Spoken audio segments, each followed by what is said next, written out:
باللہ من الشیطان الرجیم بسم اللہ الرحمن الرحیم وبہ نستعین۔ بیٹا کتابیں بند کر دیں، مومن علی صاحب، ثقلین شاہ صاحب، کتابیں بند۔ ہماری گفتگو سونے اور چاندی کے حوالے سے چل رہی تھی۔ سونے اور چاندی کے بیچنے کو بیع الصرف کہتے ہیں۔ تو اب پھر لوگوں کے شوق اور عیاشیوں کی طرف بھی چلے گئے، برتنوں کی طرف چلے گئے، وہ لوگ جو کان سے سونا چاندی نکالتے ہیں اس کی طرف چلے گئے۔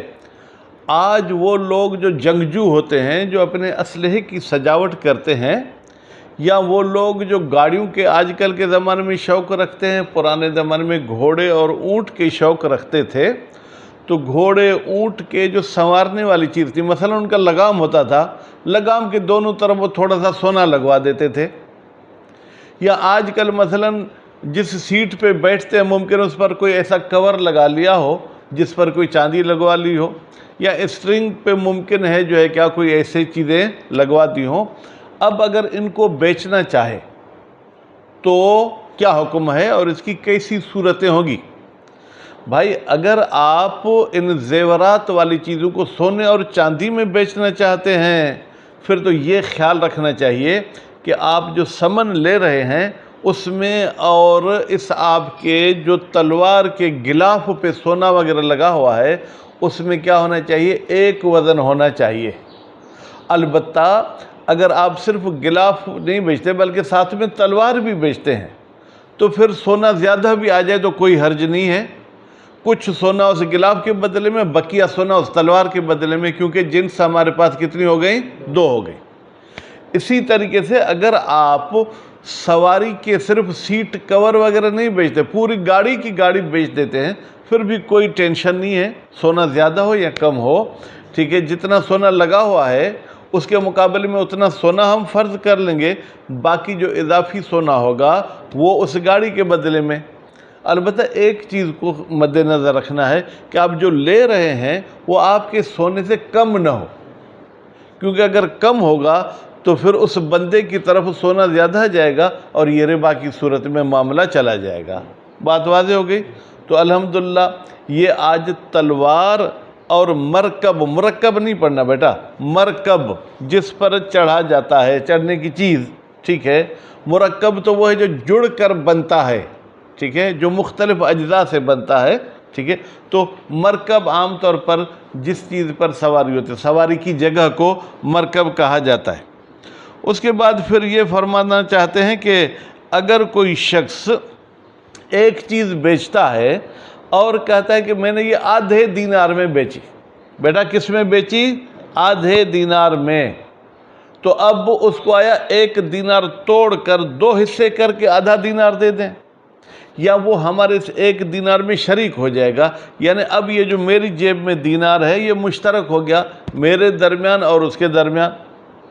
یا ایسا ہے کہ جیسے ہمارے پاکستان میں بھی آپ لوگوں نے اگر دیکھا ہو تو 1 روپیہ ہوتا تھا، پھر 8 آنے ہوتے تھے، پھر 4 آنے بھی ہوتے تھے، 8 آنے وہی آدھا روپیہ تھا۔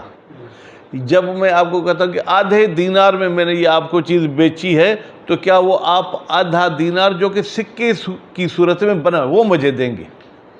کہتے ہیں عام طور پر اگر آپ قید لگاتے ہیں کہ آدھے دینار کا سکہ دینا ہے تو وہی آدھے والا سکہ دینا ہے، لیکن اگر ایسی آپ کوئی قید نہیں لگاتے ہیں تو 1 دینار میں آپ بھی شریک ہوں گے اور یہ شخص بھی شریک ہوگا۔ اور اگر کوئی شخص آپ سے کوئی چیز خریدتا ہے، آپ نے کہا بھائی آدھے دینار میں میں نے آپ کو یہ بیچ دی، پھر وہ کہتا ہے کہ یہ چیز بھی مجھے مثلا یہ قلم بھی دے دیں، آپ کہتے ہیں آدھے دینار میں یہ بھی دے دیا، اب اس گلاس کا بھی آدھا دینار بیٹا، اس کا بھی آدھا دینار، تو کیا ہم اس کو ایک فل دینار دے دیں؟ یا ہم یہ کہیں گے کہ میری جیب میں جو 2 دینار ہیں اس میں جو ہے کیا یہ شخص شریک ہے، اس دینار میں بھی آدھے میں شریک ہے اور اس دینار کے بھی آدھے میں شریک ہے۔ تو کہتے سب سے بہتر بات یہ ہوتی ہے کہ انسان صاف گو ہو، یعنی بات ایسے کرے کہ کل کوئی پریشانی میں مبتلا نہ ہو۔ جب آدھے دینار کی بات آپس میں کر رہے ہیں تو طے کر لیں کہ بھائی آدھا مشاع یعنی غیر تقسیم شدہ یا آدھا بالکل وہ جو سکہ ہوتا ہے وہ والا لینا ہے، تو اس سے ہمارا معاملہ ٹھیک ہو جائے گا۔ اس کے بعد پھر فرماتے ہیں کہ یہ تو دینار کی بات تھی، اسی طریقے سے اگر درہم کی بات ہو، بیٹا دینار سونے کے پیسے کو کہتے ہیں، درہم چاندی کے پیسے کو کہتے ہیں، کہتے ہیں اس میں بھی اگر کہتے ہیں آدھا درہم تو اس میں دونوں یہ احتمال ہے، یا تو ایک درہم میں آدھے کا شریک ہوگا، یعنی آدھا میرا ہوگا اور آدھا اس بندے کا ہوگا، یا نہیں آدھے درہم کا کوئی الگ سے اگر سکہ بنا ہوئے تو آدھا مطلب وہ آپ پورا سکہ دیں گے جو کہ آدھا درہم ہوگا۔ بات واضح ہوگی۔ اس کے بعد پھر ایک اچھی چیز کی طرف اشارہ کرتے ہیں جس کی طرف عام طور پر بہرحال ہمارے پاکستان میں کم از کم جو ہے وہ متوجہ نہیں ہوتے ہیں۔ وہ کیا چیز ہے؟ کہتے ہیں کہ سونارا جب آپ کے سون کی انگوٹھی بناتا ہے تو اس کے ذرات اس کے تختے پہ گرتے ہیں، ٹھیک ہے۔ لوہار جب آپ کے کسی چیز لوہے سے کلہاڑی بناتا ہے، بیلچہ بناتا ہے، تو تھوڑے بہت لوہے کے ٹکڑے گرتے ہیں۔ درزی جب آپ کے کپڑے سیتا ہے تو تھوڑے بہت اتنے اتنے ٹکڑے وہ کپڑے کے گرتے ہیں۔ اب ان کا کیا کرے؟ ٹھیک ہے، تو کہتے ہیں یہ شخص جو سونارا ہے، یہ جو درزی ہے، اس پر واجب ہے کہ اس کے تختے پر جو آپ کے زیورات کے ذرات گرے وہ آپ کو دے دے، یا یہ ہے کہ آئے آپ کے پاس اور ہاتھ جوڑے کہ جناب یہ مجھے معاف کر دیں، یہ میرے پاس جو کچھ بچا ہے یہ میرے لیے حلال کر دیں، تو ان دونوں صورتوں میں معاملہ ٹھیک ہو جائے گا۔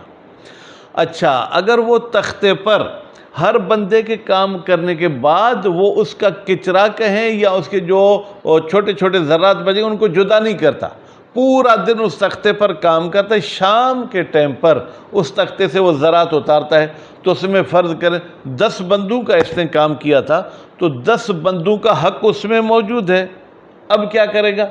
کہتے ہیں اب ان 10 بندوں کے پاس جائے، کہے کہ بھائی یہ اتنا سا مثلا یہ 2 گرام سونا بچا ہے اب 10 لوگوں کا، اگر آپ چاہیں تو یہ 2 گرام دیتا ہوں، آپ جا کے آپس میں تقسیم کریں، یا اگر چاہیں تو ان 2 گرام کی قیمت دیتا ہوں، آپ جا کے آپس میں تقسیم کریں، کیونکہ کسی کے 2 تولے کا میں نے کام کیا، کسی کے 1 تولے کا، تو 2 تولے اور 1 تولے والے کو برابر نہیں ملے گا۔ ایک صورت ایسی ہے کہ مثلا وہ ایک ایسے چوراہے پہ وہ بیٹھا ہے جہاں پر کام کرنے والے معین نہیں ہیں، ممکن ہے کوئی کراچی کا ہو، کوئی جیکب آباد کا ہو، کوئی اسکردو کا ہو، کوئی جو ہے پشاور کا ہو، اب وہ تو کام کرا کے چلے گئے۔ اب کیا ہوگا؟ کہتے ہیں یہ جو سامان اس کے پاس بچا ہے یہ صدقہ دے گا انہم، ان مالکوں کی طرف سے، ٹھیک۔ اب اگر وہ مالک آ گئے اور اس کے گلے سے پکڑ لیا کہ بھائی نہیں، کیوں تو نے صدقہ دیا، تو ضروری ہے کہ اپنی جیب سے ان کو رقم ادا کرے، ٹھیک۔ اور اگر وہ قیامت تک نہیں ملے یا مل گئے لیکن وہ صدقے پر راضی ہو گئے تو یہ شخص آزاد ہے۔ بات واضح ہوگی۔ ایک قول کے مطابق یہ ہے کہ اس نے جو صدقہ دیا ہے سلمان صاحب، یہ اس صدقے والی چیز کا ضامن نہیں ہوگا۔ کیوں؟ اگر ساجد جب شریعت نے اسے اجازت دی ہے کہ تم صدقہ دے سکتے ہو تو پھر شریعت کیسے کہے گی کہ تم ضامن ہو؟ تو الحمدللہ آج ہماری سونے چاندی کی بات ختم ہو گئی۔ کل سے انشاءاللہ العزیز، کل بے معنی بیٹا ہفتہ، کیونکہ یہاں جمعرات کو ٹیسٹ ہوتی ہے اور آپ لوگوں کے بھی ٹیسٹ چل رہے ہیں، تو جمعرات کو آپ کی چھٹی ہوگی، ٹھیک ہے۔ 5 دن ہم پڑھیں گے۔ بسم اللہ الرحمن الرحیم۔ وحلیت السیف، بیٹا حلیت کو کہتے ہیں سنگار، اردو میں بھی میرے خیال میں کہتے ہیں نا سنگھار، ٹھیک ہے۔ ادا سندھی میں بھی سنگار چوندا ہوں، ٹھیک۔ تلوار کا سنگھار، والمرکب، اور سواری پر جو آپ جو ہے اس کو تھوڑے بہت شو بازی کراتے ہیں، اس میں کچھ گل لگواتے ہیں۔ یعتبر فیہا، معتبر ہے، فیہا اس حلیت میں، یہ جو سنگھار پر آپ نے خرچہ کیا ہے سونے چاندی کا۔ العلم، کہ آپ کو معلوم ہونا چاہیے، یہیں سے پڑھنا ہے نا جی؟ اچھا بیٹا، فی ہما کی ضرورت نہیں، حلیہ کی طرف ضمیر جا رہی ہے تو واحد مونس کی ہونی چاہیے۔ اگر تثنیہ ہے تو پھر جو ہے کیا ہے، سیف اور مرکب کی طرف جائے گی، جبکہ ہماری گفتگو سیف اور مرکب میں نہیں ہے، ہماری گفتگو حلیہ کے بارے میں ہے، ٹھیک۔ ان ارید بیعہا، یہاں بھی بیعہا ہے، بیعہما نہیں، آپ کے پاس کیا ہے؟ ہاں، ٹھیک ہے، اگر ارادہ کیا گیا ہے بیع الحلیت، اب دیکھیں بیع ہا کی ضمیر بیٹا اے کے ذریعے خود انہوں نے بتا دی، بے جنس ہا، بھائی علم اس وقت ہونا چاہیے کہ جب آپ اس حلیہ کو اپنے جنس کے ساتھ بیچتے ہیں، یعنی حلیہ پہ بھی سونے کا کام کیا ہوا ہے، آپ بھی سونے میں بیچنا چاہتے ہیں، حلیہ پہ چاندی کا کام کیا ہوا ہے مومن علی، آپ بھی چاندی میں بیچنا چاہتے ہیں، تو علم ہونا چاہیے کہ آیا یہ عوض اور معوض برابر ہیں یا برابر نہیں۔ والمراد بیع الحلیت والمحلہ، کہتے ہیں یہاں پر ہماری مراد یہ ہے کہ صرف آپ اس تلوار کی خوبصورتی کو نہیں بیچتے، بلکہ والمحلہ، جس پر وہ خوبصورتی لگی ہوئی ہے آپ اس کو بھی بیچتے ہیں۔ مثلا آپ بیٹا یہ اینک بھی بیچتے ہیں، ساتھ میں اینک کا کور بھی بیچتے ہیں، لیکن لما کان الغرض التخلص من الربا، لیکن چونکہ ہماری غرض یہ ہے کہ ہم بچ سکیں ربا سے، والصرف، اور جو ہے کیا ہے ہم گویا کہ صرف کے معاملے سے بھی بچ سکیں، خص الحلیت، مصنف صاحب نے مخصوص کیا ہے بیع حلیہ، حالانکہ وہ حلیہ والی چیز بھی بیچنا چاہتا ہے، لیکن صرف کے ساتھ مناسبت رکھنے کے لیے صرف حلیہ کا لفظ انہوں نے کہا ہے۔ وَيُعْتَبَرْ مَعَ بَيْعِهَا، اور معتبر ہے بیٹا جب حلیہ کو بیچتے ہیں بِجِنسِهَا، اس کے عوض میں اسی کی جنس لیں گے، زیادت الثمن، کہ آپ جو رقم لے رہے ہیں وہ حلیہ سے زائد ہو، علیہا کی ضمیر حلیہ کی طرف جائے گی، کیوں بیٹا؟ لِتَكُونَ زِيَادَتُ فِي مُقَابِلَةِ السَّيْفِ، تاکہ وہ جو اضافی رقم ہے آگا مغل صاحب وہ تلوار کے مقابلے میں ہو، یعنی اگر تلوار کے اس غلاف پر 1 تولہ سونا ہے تو آپ اس کو 1 تولے میں نہیں بیچ سکتے، کیونکہ اگر 1 تولے میں بیچیں گے تو تولہ تولے میں گیا، پھر تلوار کس مد میں گئی، اس لیے تھوڑا بہت اضافی ہونا چاہیے۔ والمرکب، اور وہ اضافی رقم جو ہے کہ اس مرکب کے بدلے میں ہونی چاہیے، ان ضمہما الیہا، اگر بیچنے والا ضمیمہ کرتا ہے تلوار کو اور مرکب کو الیہا، اس سے حلیہ کی طرف۔ فَإِن تَأَذَّرَ الْعِلْمُ، بھائی اگر مجھے یقین حاصل نہیں ہوتا، بھائی تلوار بابا دادا کے زمانے کی ہے، مجھے کیا پتا کہ اس پہ کتنا سونا لگا ہوا ہے، تو پھر کیا کریں گے؟ کفى الظن، تو ظن بھی کافی ہے، الغالب، ایسا ظن ہونا چاہیے جو غالب، یعنی مثلا 80%، 90%، وہ ظن کیا کہے گا؟ بزیادت الثمن علی الحلیۃ، کہ بھائی یہ ثمن حلیہ سے کچھ زیادہ ہے جو تلوار کے بدلے میں یا مرکب کے بدلے میں ہے۔ والاجود اعتبار القطع، ثقلین شاہ کہتے ہیں ظن سے کام نہیں چلے گا، بہتر یہ ہے کہ آپ کو یقین ہونا چاہیے۔ اب یقین کیسے ہوگا بیٹا؟ توجہ، کبھی کوئی طالب علم پڑھنے کے لیے آتا ہے، میں نے اس کا ٹیسٹ بھی نہیں لیا، لیکن پھر بھی میں آپ کو کہتا ہوں یہ پڑھنے والا نہیں ہے، کیوں؟ بھائی اس کے حالات دیکھ کے میں یہ اندازہ لگاتا ہوں یقین کی حد تک۔ آپ نے یہ انگوٹھی کی چاندی دیکھی، آپ نے اس کو تولا نہیں ہے، لیکن آپ کا تھوڑا بہت تجربہ ہے، تو آپ کہیں گے ہاں یہ انگوٹھی 1 تولے کی ہے، مجھے یقین ہے۔ وفاقاً للدروس، یہ قطع والی بات موافق ہے کتاب دروس کے، وظاہر الاکثر، اور اکثر علماء کی عبارات سے بھی ظاہر ہوتا ہے کہ بیٹا کیا ہونا چاہیے؟ آپ کہاں گئے تھے؟ نہیں یہاں نہیں تھے، آپ کہیں باہر گئے تھے، قطع حاصل ہونی چاہیے۔ فَإِن تَأَذَّرَ، بیٹا تَأَذَّرَ کون سا فعل آگا ذوالفقار؟ فعل مضارع، آپ بتائیں کون سا فعل ہے؟ آپ بتائیں۔ ہاں مومن علی، تأذر کون سا فعل ہے؟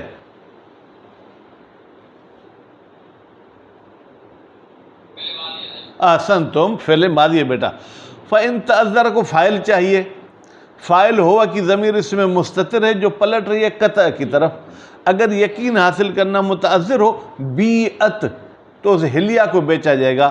بیٹا بیعت جو ہے کیا ہے؟ فعل ماضی مجہول ہے، بیعت میں ایک ہی کی ضمیر جو ہے کیا ہے؟ وہ مستتر ہے، وہ پلٹ رہی ہے حلیہ کی طرف، تو اس حلیہ کو بیچا جائے گا بغیر جنسہا، اس کو اس کے جنس کے ساتھ نہ بیچیں۔ اگر سونے کی بنی ہوئی ہے تو سونے کے ساتھ نہ بیچیں، چاندی کی بنی ہوئی ہے تو چاندی کے ساتھ نہ بیچیں، کیوں؟ تاکہ ربا حاصل نہ ہو۔ بل یجوز بیعہا، بھائی تاج محمد آپ کے ہاتھ کو کیا ہو گیا؟ کیوں انگلی کو آپ جو ہے رگڑ رہے ہیں؟ خوب، پھر فرماتے ہیں کہ بل یجوز، بلکہ جائز ہے، بیعھا، ثقلین شاہ، یہ ہلیہ کی طرف ضمیر جائے گی، یعنی آپ ہلیہ کو بیچیں بغیر الجنس، جس جنس سے بنی ہوئی اس کے ساتھ نہیں، دوسری جنس کے ساتھ بیچیں۔ مطلقہ، مطلقہ کا بیٹا مطلب کیا ہے؟ چاہے علم حاصل کرنا ممکن ہو چاہے متعذر ہو، کغیرہا، جیسے ہلیہ کے علاوہ دوسری چیزیں بیٹا آپ بیچتے ہیں۔ آپ کبھی کبھی گندم چاول کے بدلے میں بیچتے ہیں تو اس میں کوئی حرج نہیں کہ گندم کا 1 من ہو چاول کے 5 من ہو، کوئی حرج نہیں ہے۔ وَإِنَّمَا خَصَّ الْمُصَنِّفُ مَوْضِعَ الْإِشْتِبَاهِ، پھر کہتے ہیں کہ مصنف نے ہلیہ کو یہاں کیوں ذکر کیا جبکہ تمام بیع سونے اور غیر سونا میں ہو سکتی ہے؟ کہتے ہیں ہلیہ میں کیونکہ ہمیں اشتباہ ہوتا ہے کہ کہیں ربا نہ ہو جائے، آیا اس سون والے ہلیہ کو غیر سونے میں بیچ سکتے ہیں، اس لیے اس کو بیان کیا، ورنہ یہ قانون عمومی ہے۔ وَلَوْ بَاءَهُ بِنِصْفِ دِینَارٍ، بیٹا باءہو کی ضمیر کہاں جائے گی؟ ہلیہ کی طرف جائے تو ہلیہ مؤنث ہے، اس کی طرف مذکر کی ضمیر نہیں جا سکتی۔ اب ایک لحاظ سے ہم ہلیہ کو مذکر بنائیں گے مومن علی، کس لحاظ سے؟ کیونکہ ہم اس کو بیچ رہے ہیں تو وہ ہلیہ مبیع ہو جائے گی، اور مبیع مذکر ہے تو اس حوالے سے اس کی طرف مذکر کی ضمیر پلٹا سکتے ہیں۔ وَلَوْ بَاءَهُ، اگر کوئی شخص مبیع کو بیچتا ہے ثقلین شاہ بنصف دینار، آدھے دینار میں، بیٹا آدھے دینار کے بعد جو ہے کیا لکھا ہے؟ فشکن نہیں پڑھیں گے، فشکن، فا الگ ہے اور شک یا شک الگ ہے، یعنی آدھے دینار میں۔ لیکن آدھے کا مطلب کیا ہے؟ اے نصف کامل مشاع، یعنی ایک پورا آدھا مشاع غیر تقسیم شدہ، یعنی مثلا بیٹا توجہ کریں، ادھر توجہ کریں ثقلین، یہ پورا درہم ہے، اس میں آدھا آپ کا، یعنی تقسیم نہیں کرتا کہ اوپر والا آدھا یا نیچے والا آدھا، بس آدھا آپ کا آدھا میرا۔ لِأَنَّ نِصْفَ حَقِیقَةٌ فِي ذَلِكَ، اس لیے کہ آگئے تاج محمد، جب آپ کہتے ہیں کہ اس کمرے میں آدھا میرا ہے تو یہ معین نہیں ہوگا کہ دروازے والا طرف یا وہ کھڑکی والا، بس یہ پورا کا پورا غیر معین شدہ، آدھا ایک کا ہے آدھا دوسرے کا ہے۔ إِلَّا أَنْ يُرَادَ نِصْفٌ صَحِيحٌ عُرْفًا، مگر یہ کہ آدھے سے مراد آگئے ذوالفقار، ایک ایسا آدھا لیا جائے جو مستقل طور پر آدھا ہو، یعنی وہاں پر بیٹا دینار الگ سے بھی ایک سکہ ہے، آدھے دینار کا بھی سکہ ہے اور چوتھے حصے کا، یعنی 8 آنے 4 آنے کے بھی سکے ہیں۔ بِأَنْ يَكُونَ هُنَاكَ نِصْفٌ، اس طریقے سے کہ هُنَاكَ جہاں پر آپ نے معاملہ کیا ہے، هُنَاكَ کہاں جائے گی بھائی؟ جہاں پر آپ نے معاملہ کیا ہے وہاں آدھا دینار ہے، مضروبن، مضروبن مارا گیا نہیں، جس پہ ٹھپا لگایا گیا ہے، ٹھیک ہے، اور بحیث اس طریقے سے کہ ینصرف الاطلاق، جب بھی لوگ مطلق کہتے ہیں آدھا دینار تو ان کا ذہن آٹومیٹک چلا جاتا ہے الیہ، اس آدھے صحیح کی طرف، مشاع کی طرف نہیں۔ اور نطقن، بیٹا یا اطلاق کے ساتھ آپ آدھا معین نہیں کریں، نطقن بولتے وقت کہہ دیں، آگے یہ سلمان کہ بھائی آدھے سے مطلب میرا یہ ہے کہ جو مستقل آدھا سکہ ہے وہ آپ مجھے دیں گے۔ بِأَنْ يُسَرِّحَ بِإِرَادَةِ صحیح، اس طریقے سے کہ یسرح کہیں گے تو عہد المتعاقدین، یا یسرح تصریح کی جائے کہ بھائی صحیح کا ارادہ کیا گیا ہے۔ وَإِنْ لَمْ يَكُنْ الْإِطْلَاقُ مَحْمُولًا عَلَيْهِ، اگرچہ مطلق آدھا حمل نہیں ہوتا اس صحیح پر، لیکن آپ تصریح کر دیں فَيُنْصَرَفُ إِلَيْهِ، تو نتیجے میں بیٹا جب تصریح کریں گے آدھے صحیح کی تو آٹومیٹک آدھا اس کی طرف منصرف ہو جائے گا۔ وَعَلَى الْأَوَّلِ، اب کہتے ہیں پہلے قول کے مطابق جب ہم نے آدھے کو مشاع پہ حمل کیا، غیر معین شدہ آدھا ہو، فَلَوْ بَاءَهُ بِنِصْفِ دِینَارٍ، اگر ایک شخص دوسرے کو بیچتا ہے آدھے دینار میں، تخیر، تو پھر اختیار ہے کس کو بیٹا؟ اس مشتری کو، ٹھیک ہے، اس کو اختیار ہے بین ان یؤتیہ شقی دینارین، خوب نصف دینارن آخر، یعنی ایک دینار میں آدھے میں بیچی تھی پھر دوسرے آدھے میں بھی بیچی، اب اس کو اختیار ہے کہ 2 دینار اس کے سامنے رکھے کہ آدھا دینار اس میں سے آپ کا ہے آدھا اس کا، شقے یعنی دو آدھے اس کے سامنے رکھے دینارن، وہ یسیر شریکن فیہما، اور یہ بائع اور مشتری دونوں شریک ہو جائیں گے ان دونوں درہموں میں یا دونوں دیناروں میں۔ مومن علی جو پہلا دینار تھا اس میں بھی ثقلین آپ کا شریک، دوسرے دینار میں بھی ثقلین آپ کا شریک ہے۔ وَبَيْنَ أَنْ يُعْطِيهِ دِينَارًا كَامِلًا، اور یہ بھی کر سکتا ہے کہ ایک فل دینار دے دے۔ بھائی دو آدھے آدھے تھے نا، دو آدھے آدھے کو ملائیں گے تو ایک دینار ہو جائے گا۔ انہما، انہما کی ضمیر جائے گی دو آدھے کی طرف، یعنی انہوں دو آدھے کے بدلے میں ایک دینار دے دے۔ وَلَثَانِي، لیکن اگر آدھے دینار سے ہم مراد بیٹا آدھے کا مستقل سکہ لیں، اشاعہ مراد نہ لیں، کو لا یجب قبول الکامل، پھر ایک مکمل دینار قبول کرنا ضروری نہیں۔ آپ کہیں گے بھائی میرے دو بچے ہیں، آدھا دینار ایک کو دوں گا آدھا دوسرے کو، مجھے دو آدھے مستقل دے دیں تاکہ پھر مجھے یہ کھلے کرانے کی ضرورت نہ پڑے۔ وَقَذَ الْقَوْلُ، مومن علی جیسے دینار میں یہ بات کی، اسی طریقے سے ہماری گفتگو فی نصف درہم، آدھے درہم میں ہے۔ بھائی اگر میں کہتا ہوں آدھے درہم میں یہ چیز مجھے بیچو تو آدھا درہم مشاع ہو جائے گا، مگر یہ کہ تصریح کریں کہ آدھے درہم کا مستقل سکہ مجھے دینا۔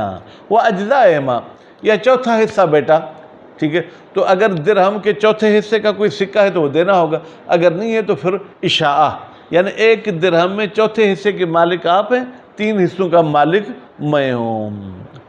غیر نصف کہتے ہیں وہ اجزاء جو کہ نصف نہیں ہے، مثلا چوتھا حصہ، تیسرا حصہ، پانچواں حصہ۔ وَحُكْمُ تُرَابِ الذَّهَبِ وَالْفِضَّةِ عِنْدَ الصَّيَاغَةِ، بیٹا اب چلے گئے کس کی طرف؟ سونارے کی طرف۔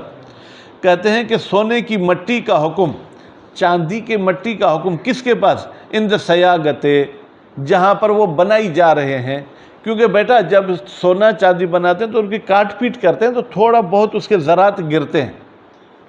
بفتح صاد، سیاغت کو کیسے پڑھیں؟ آگا یہ تاج محمد، تاج محمد شاہ، صاد کو فتح دیں گے، وہ تشدید الیاء، اور یا کو شد دیں گے۔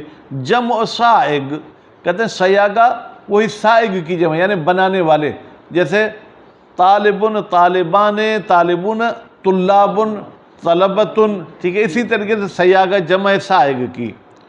حکم تراب المعدن، یہ جو اس کے تختے پہ ذرات بچے ہیں، اس مٹی کا حکم وہی ہے جو کان سے آپ مٹی لے کے آتے ہیں۔ پھر جواز بیع ہی، کہ جائز ہے کہ آپ اس تراب کو بیچیں، مع اجتماعہما، جب سونے کی بھی مٹی ہے اور چاندی کی بھی مٹی ہے، بہما، خود سونے اور چاندی کے ساتھ بیچ سکتے ہیں، وہ بغیرہما، ڈالر میں بیچنا چاہیں تو بیچ سکتے ہیں، وہ بعہدہما، صرف سونے میں بیچنا چاہیں تو بھی بیچ سکتے ہیں، صرف چاندی میں بیچنا چاہیں تو بھی بیچ سکتے ہیں۔ البتہ ایک شرط ہے، مع العلم بزیادت ثمن، جب صرف سونے کے ساتھ بیچتے ہیں تو آپ کو یہ یقین ہونا چاہیے کہ میں اس کو سونے اور چاندی دونوں کی مٹی دے رہا ہوں، اس سے صرف سونا لے رہا ہوں تو وہ سونا میرے سونے سے کچھ زیادہ ہے، تاکہ وہ اضافی رقم چاندی کے بدلے میں آپ کو مل جائے۔ انمجانے سے ہی، کہ وہ اپنے ہم جن سے زیادہ ہے۔ وہ مع الانفراد، بغیر جن سے ہی، خوب، مع الانفراد کا مطلب کیا ہے؟ اور اگر ایک مٹی کو بیچ رہے ہیں، دونوں مٹی کو نہیں بیچ رہے تو اس کے غیر جنس میں بیچیں تو کوئی حرج نہیں ہوگا۔ وَيَجِبُ عَلَى الصَّائِغ، اچھا جی یہ جو سونارا ہے، سون بنانے والا ہے، اب یہ شخص اس مٹی کے پیسوں کو یا اس مٹی کو کیا کرے گا؟ فرماتے واجب ہے اس بنانے والے پر الصدقۃ بہی، کہ وہ اس مٹی کا جو سونے والی ہے اس کا صدقہ دے دے، مع جہل اربابہ، البتہ صدقہ اس وقت دے گا جب اس مٹی کے مالکوں کو نہیں پہچانتا، اگر پہچانتا ہے تو ان تک پہنچانا ہے۔ بکل وجہ، بیٹا ان کے بارے میں جاہل ہے ہر لحاظ سے، کیا مطلب؟ یعنی ان کا فرد کو بھی نہیں جانتا کہ یہ ذوالفقار ہے، وہ ساجد، اور یہ بھی نہیں جانتا کہ مدرسے معصومین کا کوئی ایک ہے، کیونکہ اگر پتہ چلتا کہ مدرسے معصومین میں سے کوئی ایک ہے یا آدھا مدرسے جوادیہ میں سے کوئی ایک ہے، پھر تو اس کو مدرسے آنا چاہیے، سب کو اکٹھا کرنا چاہیے، کہے کہ بھائی یہ مٹی میرے پاس آئی ہے، آپ میں سے جس کی ہے وہ لے لے، یا مہربانی کر کے اس کے میں کیلے لے آتا ہوں، آپ راضی ہوں تو سب کو کھلا دیتا ہوں۔ خلاصہ اگر نہ اس فرد کو جانتا ہے اور یہ بھی نہیں جانتا کہ وہ فرد کوئی اس علاقے کا ہے تو صدقہ دے گا۔ وَلَوْ عَلِمَهُمْ، ہم کی ضمیر جائے گی بھائی مالکوں کی طرف، اگر ان مالکوں کو پہچانتا ہے فی محصورین، اور ان کی تعداد بھی محصور ہے، یہ 10 20 30 40 میں وہ مالک ہیں، وجب تخلص منہم، واجب ہے کہ یہ اپنی جان چھڑائے، اپنے آپ کو آزاد کرے ان سے، وَلَوْ بِصُلْحٍ، اگرچہ ان سے کیا کرے بھائی صلح کرے، بھائی اب مجھے صحیح پتہ تو نہیں کہ آپ کا 100 کا تھا یا 200 کا تھا، بس یہ 150 لے لیں، آپ راضی ہو جائیں تو اس طریقے سے کر لے۔ مَا جہل حق کل واحد بخصوصہ، ثقلین شاہ صلح اس وقت کرے گا جب اس کو ہر ایک کے حق کا پتہ نہیں ہے کہ جناب مغل صاحب کے کتنے پیسے ہوں گے اس حصے میں، تاج محمد کے کتنے ہوں گے، مومن علی کے کتنے ہوں گے، ہاتھ جوڑ کے بھائی یہ 300 میرے پاس بچے، آپ آپس میں رضایت کے ساتھ تقسیم کر لیں۔ وَيَتَخَيَّرْ مَعَ الْجَهْلِ، اور کہتے ہیں جب مالکوں کو نہیں پہچانتا کون یہ بنانے والا، تو اس کو اختیار ہے بین صدقت بعینہ، خود اس سونے والی مٹی کو ہی صدقے میں دے دے، وہ قیمت ہی، یا اس کی قیمت کر کے اس کو صدقے میں دے دے۔ وَالْأَقْرَبُ، بھائی میرے نیکی کی ہے؟ کہا کہ ہاں، کہا گلے پڑی؟ کہا نہیں، کہا پھر نیکی نہیں ہے، آپ نے صدقہ مالک کی طرف سے دے دیا، اب مالک آ گیا، وہ کہتے ہیں بھئی میں صدقہ دیتا ہی نہیں ہوں، تو کیا یہ ضامن ہے؟ فرماتے ہیں وَالْأَقْرَبُ الضَّمَانُ، قول قریب کے مطابق یہ شخص بنانے والا مستری جو ہے ضامن ہے۔ لَوْ ظَهَرُوا، ظَهَرُوا کا فاعل کون ہے بیٹا؟ واو، واو سے مراد کے مالکان، اگر وہ مالک آ جائیں، وَلَمْ يَرْضُوا بِصَدَقَةٍ، بہا کی ضمیر صدقہ کی طرف جائے گی، اور وہ صدقے پر راضی نہیں ہوتے ہیں، بھائی کیوں ضامن ہوگا؟ لِعُمُومِ الْأَدِلَّةِ، کہتے ہیں دلیل عام ہے کہ پرائے مال میں آپ تصرف نہیں کر سکتے، اگر کیا تو آپ ضامن ہیں۔